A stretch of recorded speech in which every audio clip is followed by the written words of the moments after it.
Langa inenda yamba ulendo napeza Yesu mpulumutsi ulendo wakwaoko ofuna kutala mutsale dziko lilosautsa nasiya chimo langa inenda yamba ulendo napeza Yesu mpulumutsi ulendo wakwaoko ofuna kutala mutsale dziko lilosautsa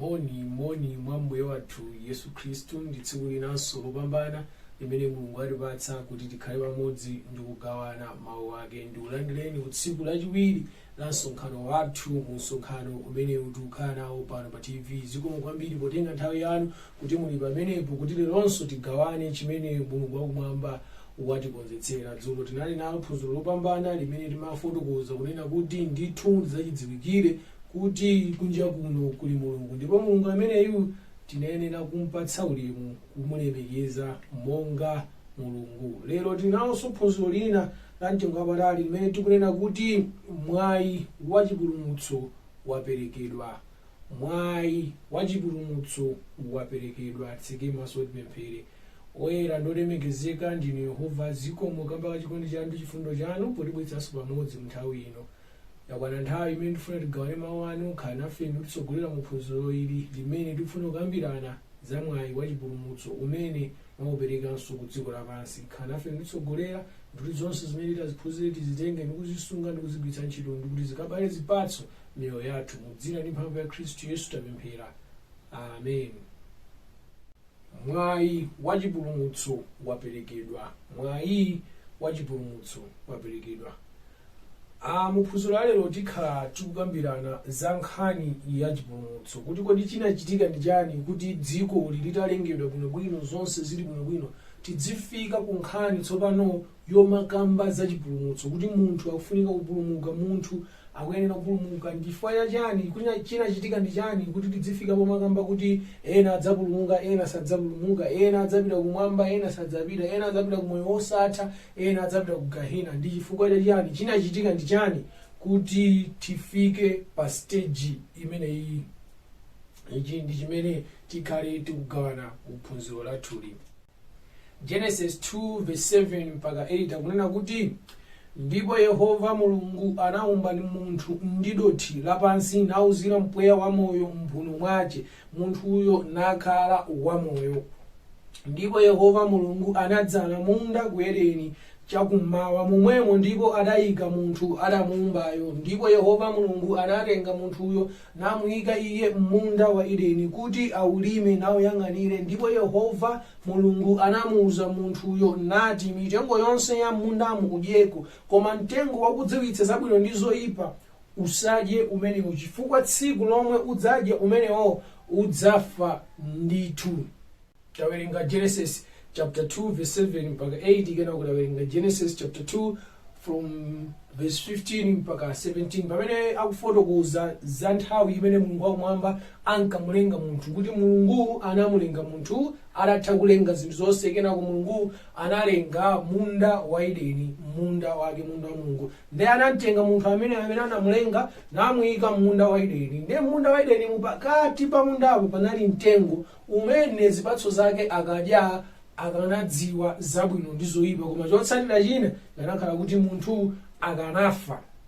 Ndiye Mulungu wakumwamba anamuwuza kuti zipatso zonse za mmundamu mukhoza kudya palibe vuto, koma chipatso ichi cha mtengo umene pakati pa munda umenewu musatani musadye, tsiku limene mudzadya mudzafa ndithu. Ndiye tipitirire nayo nkhani Genesis chapter 3 verse 1 mpaka 7. Ndipo njoka inali yakuchenjera yoposa zamoyo zonse za mtengo zimene anazipanga Yehova Mulungu, ndipo inati kwa mkaziyo, eya, kodi Mulungu anati usadye mitengo yonse ya mundamu?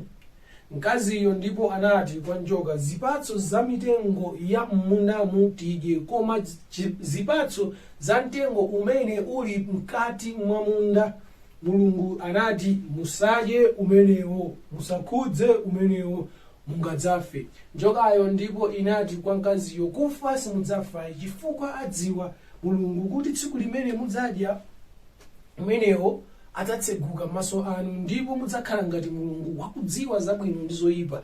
Ndipo pamene anaona mkaziyo kuti mtengo unali wabwino kudya ndi kuti unali wokoma m'maso, mtengo wakulakalakika wakupatsa nzeru, anatenga zipatso zake nadya, napatsanso mwamuna wake amene anali naye nadya Yesu. Ndipo anatseguka maso awo onse awiri, nadziwa kuti anali amaliseche, ndipo adasoka masamba a mkuyu nadzipangira matewera.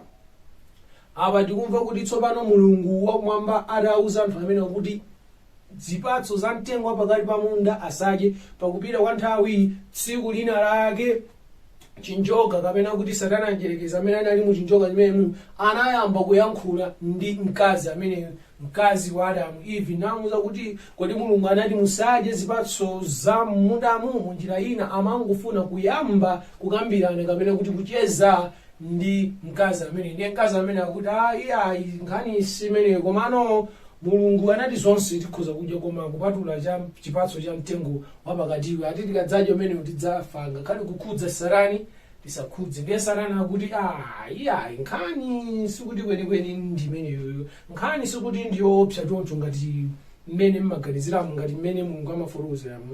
Komanso nkhani yakufayo sikuti mudzafa kwenikweni yayi. Munjira ina Satana anayambano kuchotsa mantha awo pa zimene Mulungu wakumwamba ananena, chifukwa mmene Mulungu ankafotokozerera nkhani wa Adamu ndi Eva amafotokoza moonetsa kuti chinthuchi ndi choopsa, ndi choyipa, ndi chosakhala bwino. Chifukwa chake ananena kuti iyayi anani ngakhale kukhudza ulo kudyako zimene tisadye, timene tsiku limene dzanonga zimenezo tidzafa. Ne Satana anayesetsa kuchotsa mantha awo pakuyankhula mofewetsa, nanena kuti kufa simudzafa, komanso sikuti tikudziwa zabwino ndi zoyipa ndikoyipatu. Koma Mulungu kungoti akudziwa kuti tsiku limene mudzadye zipatso zimene zizi mudzafanana ndi iyeyo, mudzakhala odziwa zabwino ndi zotani, odziwa zabwino ndi zoyipa. Ndi akuti mkazi amene atamva nkhani imene anaona kuti khala ngati za nzeru ndi zimene akukamba njokayo, za nzeru zimene akamba njerekezi, chifukwa kuti chipatsocho chinali chokongola ndi chooneka bwino kwambiri, ndi chotenga mtima, very attractive. Komano uthenga umene unaperekedwa pa chipatso chimene chichi unali wosiyana ndi mmene chipatso chimatani, ndi mmene chipatsocho chimaonekera. Nthawi zina anthu ena amatha kunena kuti sichinali chipatso chenichenitu, amakamba nkhani zogona iyayi. Nkhani apa inali yachani? Inali ya chipatso. Anthu mukhoza kuona kuti chipatsochi anayamba kuchidya ndi wamkazi wa mwamuna asanachidye. That means ikanakhala nkhani yogonana sizikanathekayi kuti Eve yekha kapena kuti Hava yekha apezeke kuti iye wadya, Adamu asanadye.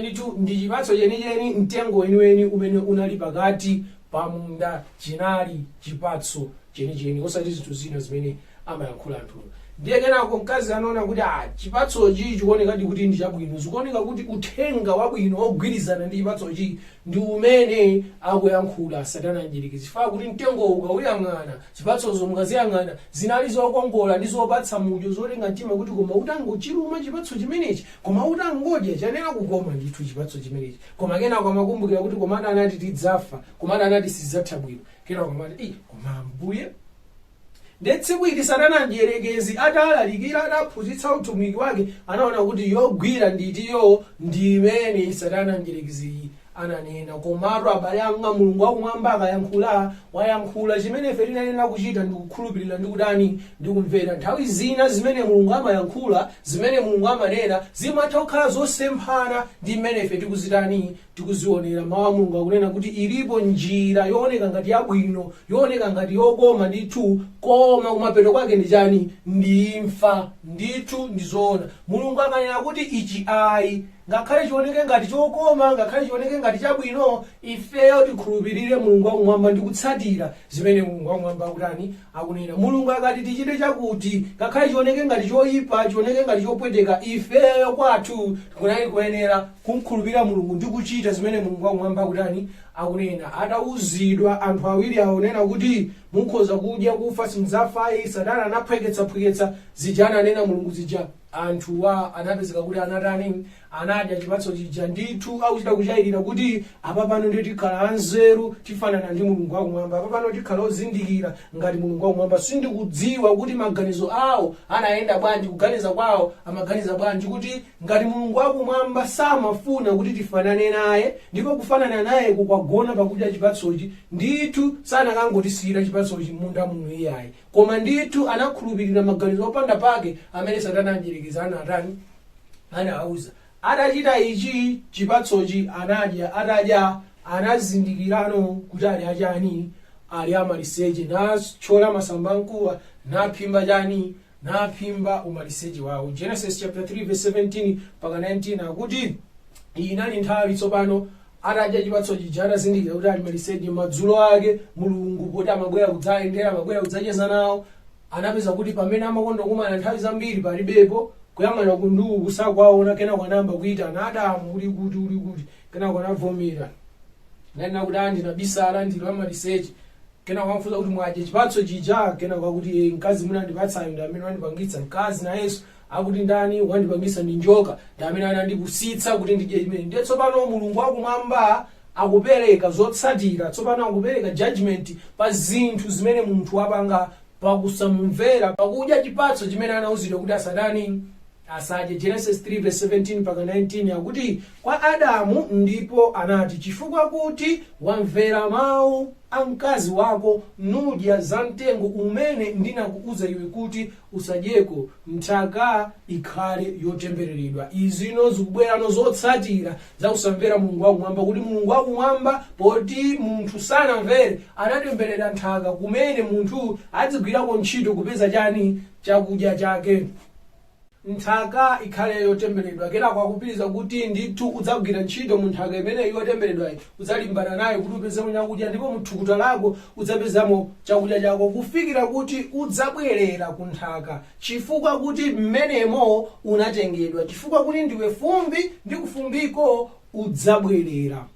Ndithu atatha kumutemberera, kutemberera nthaka, kutemberera Adamu, kumapeto kwake Mulungu wakumwamba akunena ano imfa ija anayenera kuti mukadzadya chipatso ichi mudzafa. Ndithu akunena kuti ndithu mudzakhala choncho kufikirana kuti ndithu tsiku lina lake mudzatani mudzafa. Mmene Mulungu ankamulenga munthu anamulenga monena kuti adzakhale moyo mpaka nakalekale, adzingokhalabe. Koma chifukwa cha tchimo limene anachita zinabweretsano nkhani iyi yomafa. Aroma 6 verse 23 akuti pakuti mphoto yache ya uchimo ndi imfa. Tchimo lina lililonse likachitika, tchimo lina lililonse likapangidwa, zotsatira zake mphoto yake ndi imfa. Lingachepe, lingakule kandi zotani, koma ngati tchimo lachitika, chotsatira chake pangavute pangatani ndi imfa. Yohane 3 verse 4 akuti yense wakuchita tchimo achitanso kusayeruzika, ndipo tchimo ndilo kusayeruzika. Akuti tikamati munthu wachita tchimo ndiye kuti wachita kusatani kusayeruzika, ndipo kusayeruzika ndiye tchimo, ndipo tikamati tchimo ndiye kusayeruzika. Kusayeruzika ndi chani? Kusayeruzika ndi khalidwe kapena kuti machitidwe osamvera Mulungu wakumwamba, kapena kuti ophwanya malamulo a Mulungu, ophwanya chilamulo cha Mulungu. Ndiye kuswala Mulungu kwina kulikonse, kusamvera Mulungu kwina kulikonse kumatchedwa kuti kusayeruzika kapena kuti tchimo. Ndiye kwa Aroma kuti tinawerenga Aroma 6 verse 23 akunena kuti ndiye mphoto yake ya tchimo kapena khalidwe lina lililonse losamvera Mulungu ndi imfa. Ndiye pamene Adamu ndi Eva anadya chipatso chimene chijachi anachimwira mulungu wakumwamba. Pa chifukwa chimenecho mphoto ya uchimo inabwera pamutu pawo, imene inali imfa, amayenera kutani, amayenera kufa. Aroma 5:12 akunena kuti chifukwa chake monga uchimo unalowa m'dziko lapansi mwa munthu mmodzi ndi imfa mwa uchimo, chotero imfa inafikira anthu onse chifukwa kuti onse anachimwa. Akuti tchimo limene anachita Adamu linafika mwa Adamuyo ndi kwa tonse anthu apa dziko lapansi, chifukwa tonse tinachokera mwa Adamu. Ngakhale ena ali azungu, ena ali amwenye, ena ali ndani, koma tonse tinachokera mwa ndani? Mwa Adamu. Ndiye chifukwa choti Adamuyo anachimwa, Adamu ndi Eva anachimwa, ifenso tinabadwa muthupi la uchimo, muchilengedwe cha chani? Muchilengedwe cha uchimo. Ndiye chifukwa choti imfa inadza chifukwa cha uchimo, ifenso uchimwa, imfanso inapanga ufumu pa tonse. Kotero anthu tonse apa dziko lapansi tinayeneranso kuyenda mu njira yomweyo ya Adamu, yoti kufikirana udzabwerera kuti kufumbi, kufikirana kuti udzafa. Munjira ina amene Mulungu amamuuza Adamu kuti kufikirana udzabwerera kufumbi, amatchula process imene inachitika yobweretsa munthu ku dziko lapansi. Chifukwa amene Mulungu ankalenga munthu anatenga dothi lapansi ndi kuliumba ndi kuwuzira mpweya wa moyo. Tanthauza kuti munthu ndi dothi lapansili kuphatikiza mpweya wa moyo wa Mulungu. Ndiye pamene akuti udzabwerera kufumbi, kutanthauza kuti tidzapanga reverse process imene inachitika kuti yodani upezekepo. Kotero tikamati kufa ndithu it's a reversed process imene inapangitsa kuti munthu akhale ndi moyo. Munjira ina panachitika process kuti yopezeke, ndekenako padzachitikanso process yopanga reverse sudzapezekaso. Kotero akati kufa ndi kufa kukhala osapezekaso, kuti zonse zatani? Zatha. Kotero anthu tonse pamene tinachimwa tinayenera kufa ndi kuwonongedwa monga mphoto ya uchimo. Ndipo tchimo limene anachita Adamu linakhudza tonse, ndipo tonse tinavala mulandu onena kuti tinayenera kutani? Kufa. Ezekiel 18:44 akuti taonani miyoyo yonse ndi yanga, monga moyo wa Atate momwemonso moyo wa Mwana ndiyo yanga, moyo wochimwawo ndiwo udzafa. Kutsimikizira Mulungu ndithu kuti wina aliyense amene ali ochimwa zingakhale bwanji, amene yoyo akuyenera kutani? Kufa. Kotero ndithu anthu tonse tinayenera kutani? Tinayenera kufa. Chifukwa kubadwa kuchokera mwa Adamu tinabadwa anthu auchimo, anthupi la uchimo, ndipo tinayenera kutani? Tinayenera kufa. Komano nkhani yabwino kapena kuti good news, china chake chinachitika. Tikuyembekezera kuti tilibe munthakayi kufikira tidzabwerere kufumbi. Nkhani yonse ndikuthera pompo, chachilendo chinachitika. Nkhani yabwino inabwera Yohane 3:16 pamene akunena kuti pakuti Mulungu anakonda dziko lapansi kotero kuti anapatsa mwana wake wobadwa yekha, kuti yense wokhulupirira iye asatayike koma akhale nawo moyo osatha. Ndithu ife tili chonchi basi kumadikirira kuti tizigwira ntchito munthaka kenako mpakana tidzamwalire nkhani yatha. Akuti Mulungu anakonda dziko lapansi, Mulungu anamukonda munthu, Mulungu anachitira chifundo munthu, Mulungu anasangalatsidwa naye munthu. Mulungu sanafune kuti munthu afe apezeke kuti kulibe konso basi zonse zathira pompo. Mulungu chinthu chimenechocho sichinamkomere, anamukonda munthu. Nde anachita chani atamukonda munthu? Anapereka Yesu Khristu kuti wina aliyense amene atakhulupirira iye asatayike koma akhale nawo moyo osatha. Mateyu 5:17 mpaka 18 akunena kuti musaganize kuti ndinadza ine kudzapasula chilamulo. Uyu ndi Yesu Khristu amayankhula ndi Ayuda. Musaganize kuti ndinadza ine kudzapasula chilamulo kapena aneneri. Sindinadza kupasula koma kukwaniritsa. Pakuti indetu ndinena kwa inu kufikira litapitirira thambo ndi dziko, kalemba kakang'ono kamodzi kapena kansonga kake kamodzi sikadzachoka ku chilamulo kufikira zitakwaniridwa zonse. Yesu Khristu mmene amachitira ndi utumiki wake zinamba umaoneka ngati kuti Yesu Khristu sakusamalanso za chilamulo. Yesu Khristu alibe nachonso ntchito chilamulo, wabweretsa kachitidwe kena mu chipembedzo cha Mulungu. Ndiye Yesu Khristu akunena kuti ayi, inetu ndikuzeni mwina simukundimvetsetsa, ine sindinabwere kudzawononga chilamulo. Ndipo thambo likhoza kuchoka, dziko lapansi likhoza kuchoka, zilizonse zikhoza kuchitika, koma ngakhale kasonga kalemba kamodzi sikadzachoka mu chilamulo. Tanthauza kuti ndithu sindinabwere kudzaononga chilamulo kapena kudzasintha kapena kudzakuwuzani kuti musiye kusunga chilamulo. Chimene ndabwerera ine ku dziko lapansi ndi kudzakwaniritsa chilamulo. Kudzakwaniritsa chilamulo akutanthauza kuti chani? Yesu Khristu paja taona kale tawerenga kale kunena kuti mphoto yake ya uchimo ndi imfa. Wina aliyense amene wachimwa anenera kutani? Kufa. Mmenemo ndi mmene chimanenera chilamulo cha ndani? Cha Mulungu. Wochimwira Mulungu aphedwe. Ndi lamulo limene Mulungu akumwamba anatani? Anayika. Wosamvera Mulungu, wotsutsana ndi Mulungu, amene akuyenera kuti atani? Akuyenera kuti aphedwe. Kotero pamene ife tinachimwa timayenera kufa monga mwa lamulo la Mulungu, kuti wochimwira Mulungu atani? Aphedwe. Tikudikira kuti tidzafa tsiku lina. Mulungu atichitira chikondi, wachitira chifundo, watikonda, watipatsa Yesu Khristu. Ndi Yesu Khristu uja anabwera nabadwa mulaini yomwe ya Adamu ndi Eve, nabadwa mulaini yomwe ya anthufe, nakhala mmodzi mwa anthu apa dziko lapansi. Kotero kubwera kwa Yesu Khristu amabwera kudzakwaniritsa chilamulo chonena kuti ochimwira Mulungu aphedwe, ochimwira Mulungu aphedwe. Ndi Yesu Khristu amabwera kudzakwaniritsa chilamulo chimenecho. 1 Petro 2 verse 26 akunena kuti amene anasenza machimo athu kamba za Yesu Khristu mwini yekha mthupi mwace pa mtanda, kuti ife titafa ku machimo tikhale ndi moyo kutsata chilungamo. Ameneyo mikwingwirima yace munachiritsidwa nayo.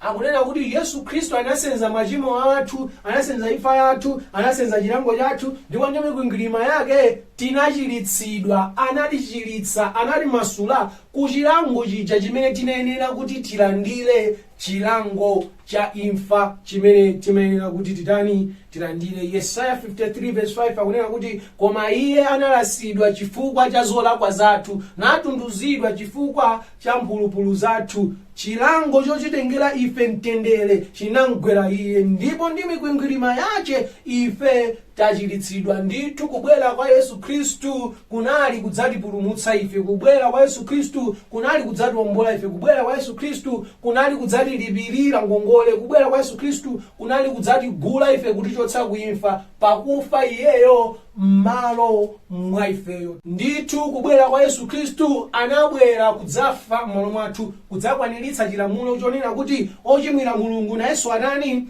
Aphedwe. Pamene Yesu Khristu anabadwa pakati pa anthu ochimwa, anthu amene akuyenera kufa, nayenso anabadwa ngati munthu, nakhala ngati munthu. Komano chachilendo chinachitika kunena kuti anthu tonse tinayenera kufa, anthu tonse tinali ndi mulandu wa imfa pamutu pathu, chifukwa tonse tinabadwa kuchokera mwa ndani? Mwa Adamu. Koma Yesu Khristu sikuti kwenikweni akuchoka mwa Adamu, akudzangojoyina anthu. Chifukwa cha Yesu Khristu sanasoweke kupezeka wamamuna kuti abadwe kuno ku dziko lapansi. Inali mphamvu ya Mzimu Woyera imene inafika pa Mariya ndi kumusanduliza Yesu Khristu kuti akhale munthu. Kotero Yesu Khristu mmene amabadwa ku dziko lapansi nakhala munthu zinapangitsa izi kuti pakati pa anthu oti akaphedwe paja, pakati pa anthu oti afe paja, pali wina wake ali ndi chilangoso cha imfa pamutu pake, ali muthupiso la uchimo loti akhoza kufa. Komano iyeyu sanachimwire Mulungu, palibe tchimo lina lilonse limene wapanga, komanso alibe chilango cha imfa pamutu pake. Ndi chilamulo cha Mulungu chimanena kuti amene akuyenera kufa ndi amene wachimwira ndani? Wachimwira Mulungu. Amene ali olungama, amene sanachimwire Mulungu, sakuyenera kutani? Sakuyenera kufa. Kotero imfa ya Yesu Khristu simayenera kutani? Kuchitika. Komabe Yesu ife nani mthupi la uchimo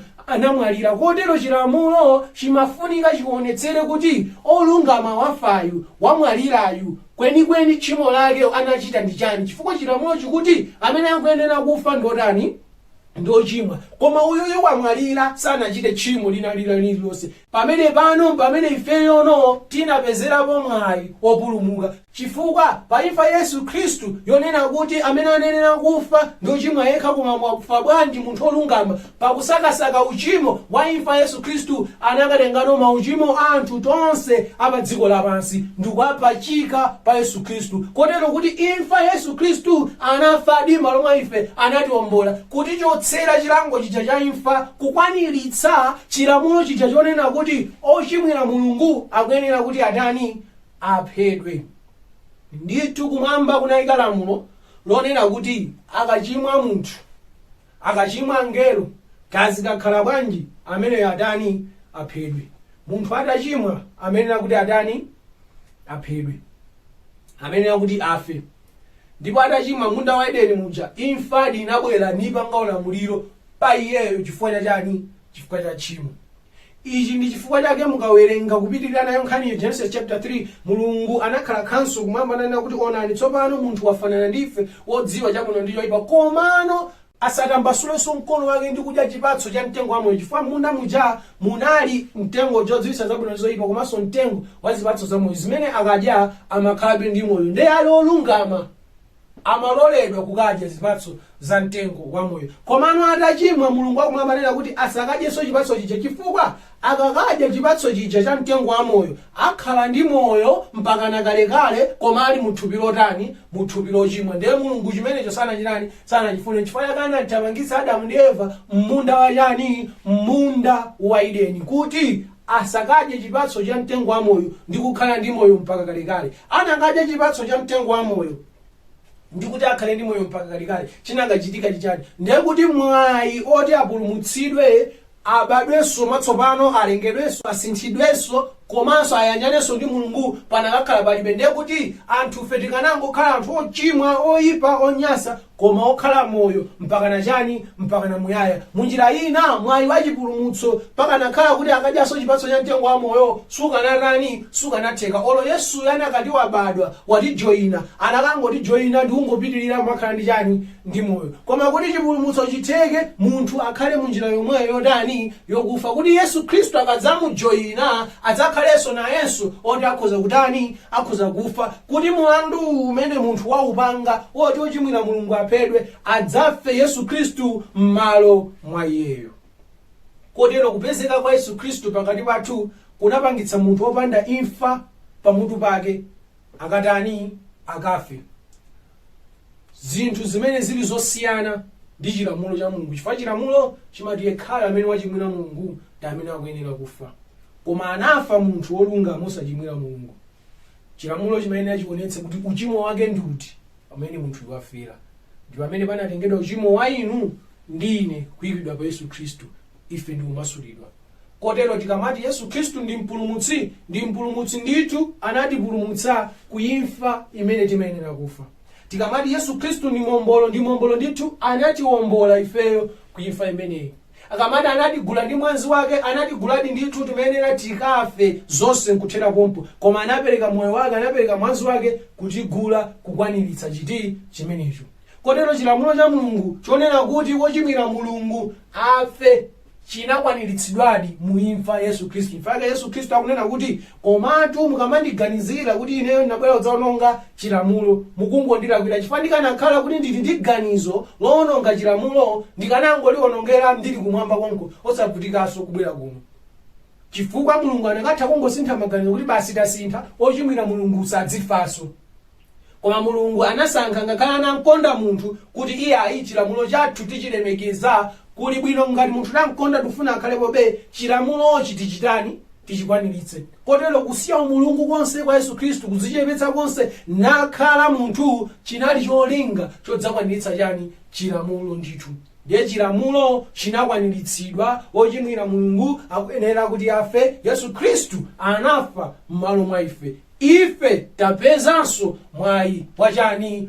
Wachipulumutso, obwerera ku munda wa Edeni, obwerera kwa Mulungu wakumwamba. Yohane 3:16, pakuti Mulungu anakonda dziko lapansi kotero anapatsa mwana wake yekha, konena kuti wina aliyense amene akhulupirira iye asatayike koma akhale nawo chani? Moyo wosatha. Tanthauza kuti poyamba kunali kosatheka kupulumuka, koyamba zinali zosatheka ife kupulumutsidwa, koma imfa Yesu Khristu inadzatsegula khomo tsopano kuti wina aliyense amene angafune akhonzano kutani? Kupulumuka. Abale anga, vesi lindilomveka bwino, sikuti mmene akunena kuti Yesu Khristu anafa basi zatha tapulumuka, ayi. Akuti kuti wina aliyense okhulupirira iye asatayike koma akhale nawo chani? Moyo wosatha. Tanthauza kuti angotsegula khomo koma sikuti nkhani yatani? Yatha ndithu. Mwayi wachipulumutso waperekedwa kwa ife.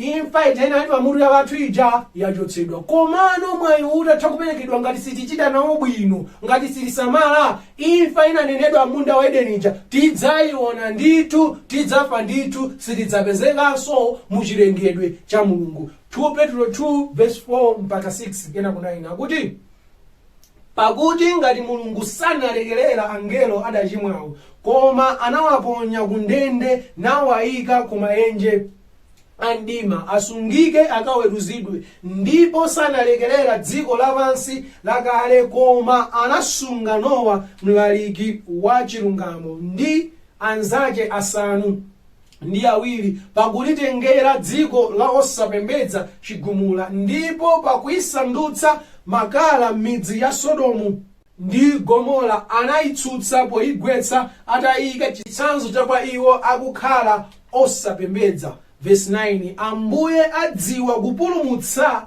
opembedza poyesedwa iwo, ndi kusunga osalungama kufikira tsiku loweluza akalangidwe. Akunena kuti Mulungu wakumwamba adatha Yesu Khristu kudzatifera, kutilipilira ngongole ija, kutitsegulirano chitseko kuti amene afuna kukhulupirira ndi kutenganso njira ya chipulumutso apulumutsidwe. Komano ngati angapezeke wina osasamala, osasankha chipulumutso chimenechi, osayendetsa bwino mwayi umenewu, osagwiritsa ntchito bwino mwayi umenewu, ngati Mulungu sanalekerera angelo amene anachimwawo, ngati Mulungu sanalekerera anthu a Sodomu ndi Gomora, ngati Mulungu sanalekerera anthu a nthawi ya Nowa, anawaononga onsewo. Wina aliyense amene chipulumutso ichi chitamkanike adzamuononganso, sikuti adzamutani, adzamusiya. Ndithu mwayi wa chipulumutso wapezeka, sitikuyembekezeranso kuti tikagwire ntchito munthaka fikira na tsiku limene tidzamwalira zonse nkuthera pompo. Ayi, mwayi wa chipulumutso watani, wapezeka, waperekedwa kwa ife. Chomwe tikusoweka ife ndikukhulupirira nkhani yonseyi, ndikukhulupirira kuti inde zoona tinalo chimwa ndiwo sachita bwino ndipo timayenera kufa, koma Yesu Khristu imfa imene anatani analipira. Ndipo munda wa Edeni muja tinapalamuladi monga Adamu mmene anapalamulira nalekanitsidwa ndi nani, ndi Mulungu. Koma tsopano tayitanidwanso kuti imfa ija yalipiridwa, imfa ija yaperekedwa. Pa chifukwa chimenecho tikuyenera kuti tipiteno pamaso pa Mulungu tikapepese kuti inde mwandilipirira ngongole, komano sindinachite bwino, mundikhululukire, ndazindikira sindinachite bwino, ndifuna ndiyambenso kuyenda nanu, ndifuna ndiyambenso kukhala nanu, mukhale Mulungu wanga, ine ndikhale munthu wanu. Ubale umene unasokonezeka tili mwa Adamu, ubale umene ndausokoneza ndili pa dziko pano, Mulungu umene uja tiukonzenso. Kotero Mulungu wakumwamba adatha kupereka ngongole imeneyo, chilamulo chitatha kukwaniritsidwa, ndife mfulu tsopano, sifenso akapolo a tchimo, sifenso akapolo a imfa. Tikuyenerano tipitirize kukonza kumene kwatsalaku, chifukwa Yesu Khristu anafa napereka ngongoleyo, koma mbali ina yatsalayo ndiyoti tichite ifeyo. Timve mawu, tiphunzitsidwe mawu, tikhulupirire, ndipo tichite molingana ndi chani, tichite molingana ndi mawu. Imfa imene imayenera kuti ife tife, Yesu Khristu anatani, anafa. Chatsala ndi chani? Udani umene ulipo pakati pa ife ndi Mulungu, chifukwa chonena kuti tinachimwira Iye. Kukonza ungotani, tipite pamaso pa Mulungu tikapepese, Ambuye ndazindikira niwapanga chakuti, mundikhululukire, ndifuna ndiyambenso kutani, kuyenda nanu. Ndipo Mulungu wakumwamba akatibwezeretsanso mu Edeni natipatsanso malamulo tikayende ndi kukhala m'makhalidwe otero. Ndithu mwayi wa chipulumutso waperekedwa ku dziko lapansi, waperekedwa kwa anthu. 1:3 verse 16, pakuti Mulungu anakonda dziko lapansi anapatsa mwana wake wobadwa yekha, kuti yense okhulupirira Iye asatayike, koma akhale nawo moyo otani, moyo osatha. Ngati tikhulupirira za nkhaniyi, tichita nayo mmene zinayenera kukhalira, ndithu tidzapulumutsidwa. Koma ngati sitisamala, tichita mwaumve ndi mosasamala, ndithu tidzalangidwa kumapeto kwake, chifukwa choti Mulungu anatipatsa mwayi ndi nthawi yoti tikonze, koma ife tasankha kuchita machitidwe yathu, tasankha kuyenda mayendedwe yathu. Ezekiel 18 verse 31 unena kuti tayani ndi kudzichotsera zolakwa zanu zonse zimene munalakwa nazo ndi kudzifunira mtima watsopano ndi mzimu watsopano pakuti mudzaferanji inu. Akuti titaye zonse tsopano zakale, imfa ija yalipiridwa, titaye zonse makhalidwe osonyasa ndipo tibwerere kwa Mulungu wakumwamba kuti Mulungu mutikhululukire ndi kufuna tsopano tiyambe kuyenda nanunso. Machitidwe 3 verse 19 chifukwa chake lapani bwererani kuti afafanizidwe machimo anu kotero kuti zidze nyengo zakutsitsimutsa zochokera ku nkhope ya Ambuye, tilape tisiye zonyasa zonse tibwerere kwa Mulungu wakumwamba. Ndipo Yesu Khristu mmene ankachoka anawuza ophunzira ake, pitani ku dziko lapansi mukaphunzitse iwo mukalalike. Mateyu 28 verse 19 mpaka 20 chifukwa chake mukani phunzitsani anthu a mitundu yonse ndi kuwabatiza iwo m'dzina la Atate ndi la Mwana ndi la Mzimu Woyera ndi kuwaphunzitsa asunge zinthu zonse zimene ndinakulamulirani. Abale anga, pamene tiphunzitsidwa, pamene tiuzidwa mawu ndi tikhulupirira, tikatsatire zinthu zonse. Yohane 3 verse 16 Mulungu anakonda dziko lapansi kotero anapatsa mwana wake yekhayo kuti yense okhulupirira iye asatayike koma akhale nawo moyo wosatha. Mwayi wa chipulumutso unaperekedwa kwa onse amene akhulupirira nakhala siriyasi nayitenga nkhaniyi ngati chuma cha mtengo wapatali, ndithu adzapulumutsidwa. Marko 16 verse 16 amene akhulupirira nabatizidwa adzapulumutsidwa koma amene sakhulupirira adzalangidwa. Tikamazitenga nkhanizi ngati zongocheza zongosewera, ndithu tidzalangidwa kamba kosakhulupirira ndi kutsatira. Koma tikati inde ndi zoona zikulalikidwazi zikunenedwazi ndi kuzitsatira, ndithu tidzapulumutsidwa. Mulungu wakumwamba akudalitseni. Tsekeni maso tipemphere. Oyera ndolemekezeka ndinu Mulungu, zikomo chifukwa cha nthawi imene tinali nayo, imene mwatifotokozera kuti ndithu timayenera kuwonongedwa, timayenera kufa, osapezekanso osadzapezekanso, opanda chiyembekezo. Koma chifukwa cha chikondi chanu ndi chifundo chanu ndi chisomo chanu munatilipilira ngongole imeneyi mwa Ambuye wathu ndi mwana wanu yekhayo Yesu Khristu. Tsopano ndife mfulu tikhoza kubwereranso ndi kufuwula kwa inu kunena Hava Atate. Mulungu wokonda, Mulungu wachifundo, zikomo chifukwa chotiwombola ndi kutiganizira ngakhale pamene ife sitinaziganizire konse. Mulungutu Adamu ndi Eva anangochoka m'mundamo sananenenso zopepesa kapena kupempha kena kalikonse. Chinali chikondi chanu ndi chifundo chanu kutiganizirabe ife. Mulungu mutamandike mukwezeke kamba ka ichi. Mulungu tipemphera kamba kawo amene anatha kumva mawu anapanga chisankho chofuna kubwerera kwa inu ndi kuyamba kuyenda nanunso. Kanaone ndi kuwatsogolera pamene tikupitiriza msonkhano wathu, pitirizani kukhala nafe ndipo gwirani ngodya zonse zinayi za miyoyo yathu kuti tikhale nayo nthawi ya mtendere yakumvera mawu anu. Mutamandike mukwezeke mu dzina ndi mphamvu ya Khristu Yesu tapemphera. Amen. Zikomo kwambiri kuti munali pamene tinali pamodzi kugawana mawu a Mulungu amene timagawana kuti ndithu mwayi wa chipulumutso wapatsidwanso kwa ife. Tikathe kumchimwira Mulungu wakumwamba mulideni ndipo tiyenera kufa, koma Mulungu chinamkomera kuti atipatsenso mwayi onena kuti tikhoza kubwereranso kukakhala mwayi. Tiye Mulungu umenewu tigwiritse ntchito chifukwa pangadalike pangafupike Mulungu adzalangadi ndithu anthu ochimwa ndi kuwatha psiti. Zikomo kwambiri, tikuthokozeni kuti matenga nthawi yanu mali pamene kusilileni kufika mtengo wapafupi ndi chinthu cha mtengo wapatali. Tiye tikhalenso mmodzi mwawo pamene tikupitiriza msonkhano wathu.